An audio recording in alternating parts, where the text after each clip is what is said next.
14절에서 17절까지 같이 읽습니다. 그런즉 서서 진리로 너희 허리띠를 띠고 의에 호심경을 붙이고 평안의 복음이 준비한 것으로 신을 신고 모든 것 위에 믿음의 방패를 가지고 이로써 능히 악한 자의 모든 불화살을 소멸하고 구원의 투구와 성령의 검 곧 하나님의 말씀을 가지라. 아멘.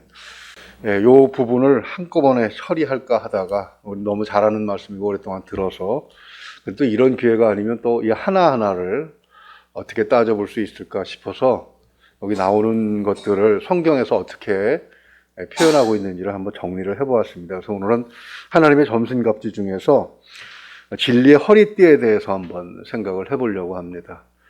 전도서 1장 9절을 보게 되면 이미 있던 것이 후에 다시 있겠고 이미 한 일을 후에 다시 할지라 해 아래는 새 것이 없나니 이렇게 말씀을 하고 있죠.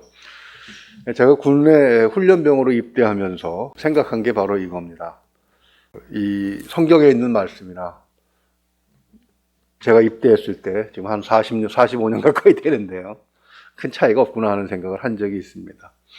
하면 입고 간 사복을 다 벗기고 속옷까지 다 군용으로 지급을 해줍니다. 그 다음에 제일 먼저 지급해 주는 것을 보게 되면 허리띠, 수통이 하나 달린 허리띠를 제일 먼저 지급을 해줘요. 그리고 이제 군화와 철모, 그리고 총을 줍니다. 근데 훈련이 끝나고 나면 이제 복무할 부대로 가는데 거기에 본문에 호심경이라고 번역이 된 방탄조끼가 이게 하나 추가되고요. 그래서 하나씩 더 붙는 것을 보았습니다. 현재 전쟁은 비행기가 날아다니고 탱크를 앞세워서 공격해오고 미사일이 공격을 하는 그런 무시무시한 전쟁으로 변했죠. 그렇지만 전쟁의 원리는 변함이 없습니다. 그 전쟁의 중심은 군인입니다. 결국 무기를 다루는 것도 군인이고요. 군인들이 많이 죽으면 지는 겁니다. 많이 살아남은 쪽이 이긴 거예요. 그리고 군인들이 사기가 떨어져서 전쟁을 수행할 수 없을 정도가 된다면 그 전쟁은 패했다고 보는 것이죠. 바울이 영적 전쟁을 이와 같이 육신의 전쟁을 비유로 사용한 것에 대해서 무조건 비판만 하는 어떤 학자는 바울이 호전적인 성격을 가졌다 이렇게 얼토당토하는 비판을 해서 코웃음을 친 적이 있습니다만 한심한 논리죠. 바울이 살았던 시대는 그만큼 전쟁이 흔했다는 겁니다. 로마가 다른 나라들을 침략해서 식민지 삼으려고 매일같이 전쟁을 했습니다. 바울의 시대에는 그렇죠. 또 당하는 입장에서는 당하고만 있겠습니까? 왜 내가 남의 나라의 종이 됩니까? 일단 질 때까지 싸우겠죠. 그런 일들이 빈번하게 벌어졌습니다. 그래서 사람들에게 이 성경을 읽는 사람들, 즉 에베소에 있는 교인들에게 전쟁은 가장 가까운 일이고 가장 이해하기 쉬운 일이었습니다. 그래서 이 전쟁을 비유로 사용한 것이죠. 그러나 원리는 똑같습니다. 전쟁에 패하게 되면 엄청난 피해를 또 입게 되는 것이죠. 전쟁은 비극을 초래합니다. 그냥 비극이 아니고 정말 감당이 어려운 비극을 초래합니다.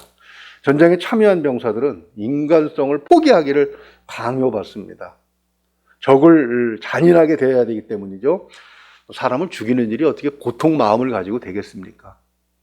증오심을 부추기고 그리고 적개심을 막 북돋아 줍니다.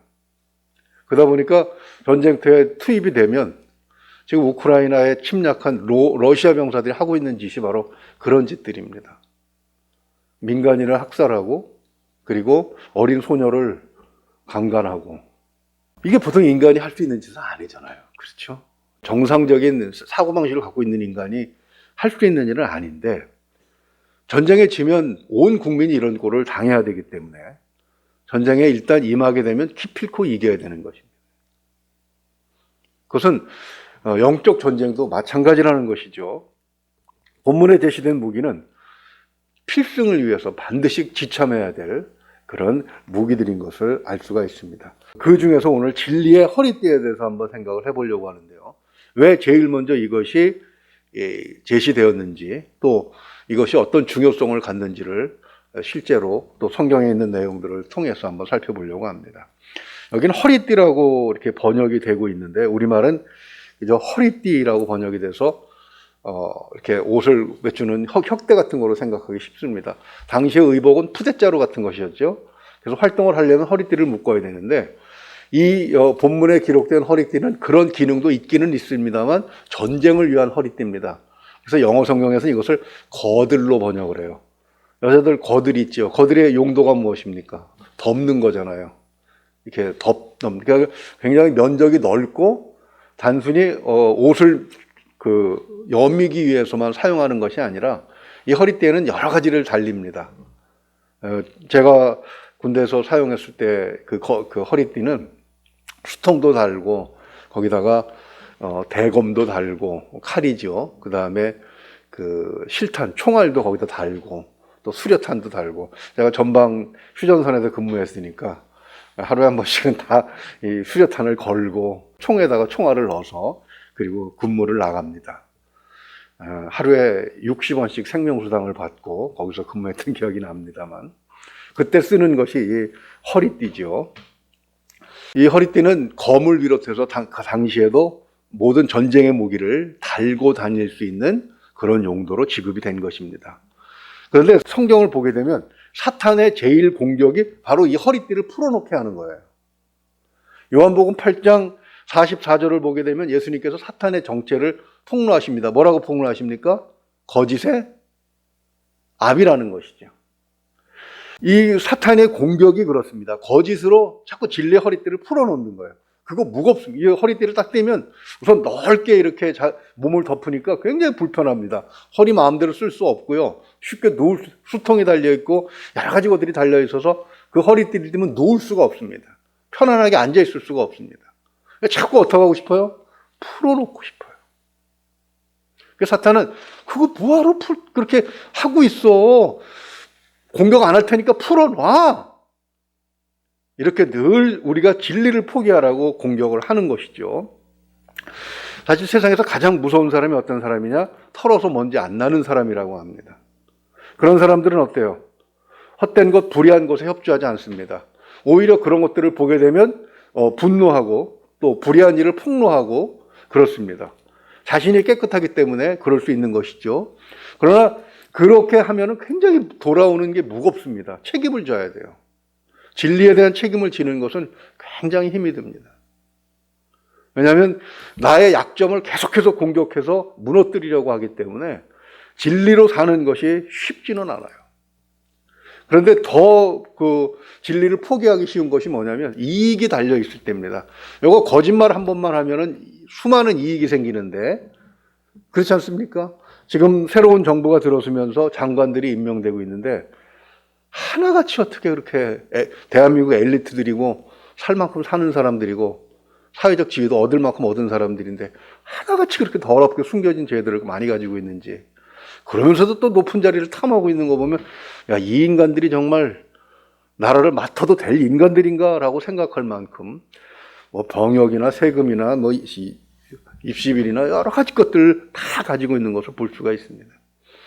정말 가난한 서민들이 먹고 살기 위해서 저지를 수 있는 그런 일들이 아니고 오직 더 많이 가지기 위해서 진리를 포기한 그런 사람들의 모습인데 그럼에도 불구하고 또 장관 자리 준다니까 덥석 물어버리는 것을 보면서 인간성이 얼마나 추악한지 그거는 학력 가지고도 사회적 지위 가지고도 덮어질 수 없는 것이구나 라는 그런 생각을 해보게 되는 것입니다. 대학을 졸업하고 직장에 취직했을 때 사실 그때는 아직 백지 같죠. 백지장이죠. 뭐 써진 게 없으니 깨끗하니까. 그때 제일 많이 어른들로부터 들었던 게 무슨 말이냐면 좋은 게 좋은 거 아니냐. 그렇게 빡빡하게 살지 말라고 얘기합니다. 융통성 있게 살아가야 된다고 얘기합니다. 그래야 세상 살기 편하다는 것이죠. 근데 이것은 어른들이 다음 세대를 책임질 젊은이들에게 할 얘기는 아닌 거 아닙니까? 물론 자기 편하자고 젊은이들을 그 거짓의 구렁텅이에 밀어넣는 것. 뭐 그런 일이 어제 오늘의 일만은 아니지만 또 젊은이라고 해서 무책임한 것은 아니죠. 스스로 책임을 져야 되겠죠.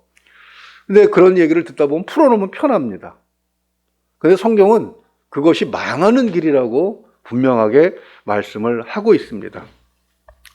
시편 32편 2절을 보게 되면은요, 다윗이 이렇게 노래합니다. 마음에 간사함이 없고 여호와께 정죄를 당하지 아니하는 자는 복이 있도다. 그러면서 내가 입을 열지 아니할 때 종일 신음함으로 내 뼈가 쇠하였도다, 이렇게 말씀해요. 이렇게 노래를 해요. 무슨 얘기입니까? 밧세바와의 사건을 저지르고 자기가 저지른 죄를 숨겨야 되잖아요.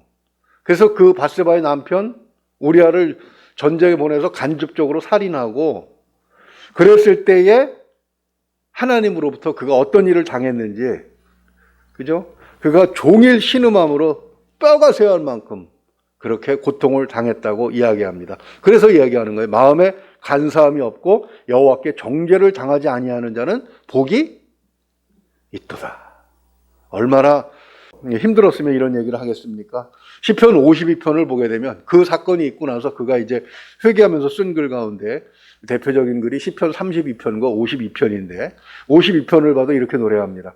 허악한 자여, 네가 어찌하여 악한 계획을 스스로 자랑하는가? 하나님의 인자하심은 항상 있도다. 왜 하나님을 속이려 하느냐, 그런 얘기예요. 하나님이 네가 이런 죄를 졌습니다, 용서해 주십시오 하면 용서하지 아니하시겠느냐? 그렇게 1절서부터 얘기하는 것이죠. 그러면서 네 혀가 심한 악을 꾀하여 날카로운 삭도같이 간사를 행하는도다. 네가 선보다 악을 사랑하며 의를 말함보다 거짓을 사랑하는도다. 간사한 혀여, 너는 남을 해치는 모든 말을 좋아하는도다. 그런즉 하나님이 영원히 너를 멸하시며 너를 붙잡아 내 장막에서 뽑아내며 살아있는 땅에서 내 뿌리를 빼시리로다. 즉 진리를 포기하면 어떤 결과가 온다는 것입니까? 다윗이 뼈저리게 느꼈어요. 한번 거짓에 빠져드니까 어때요?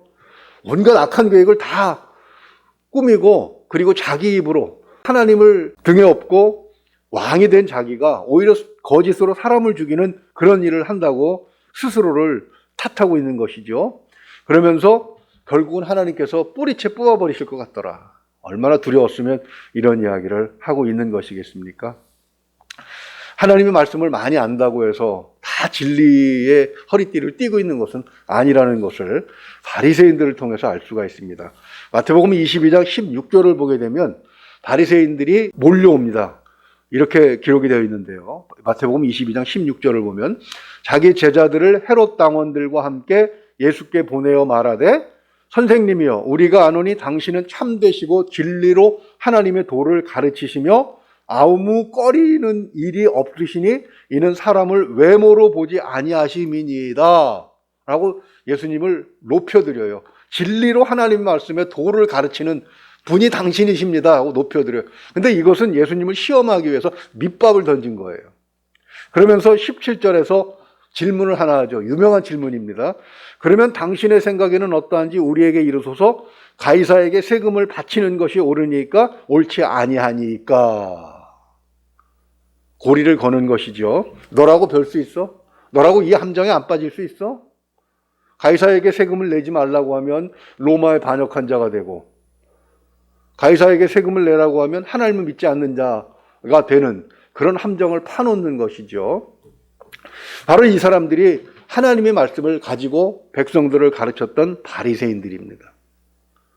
그들이 진리를 포기했기 때문에 하나님께서는 그들을 뿌리채 뽑아버리시죠. 그래서 지금은 바리새인들이 남아있지 않는 것을 우리는 봅니다. 오히려 그때 진리를 지키면서 당했던 예수님과 예수님의 제자들이 온 세계에 퍼져서 복음을 전하고 있는 것을 우리는 알 수가 있는 것입니다. 진리의 허리띠는 그래서 처음에 이 하나님의 전신갑주 중에서 처음으로 언급이 되고 있는 거예요. 이것이 돼 있어야만 비로소 전쟁을 시작할 수가 있습니다.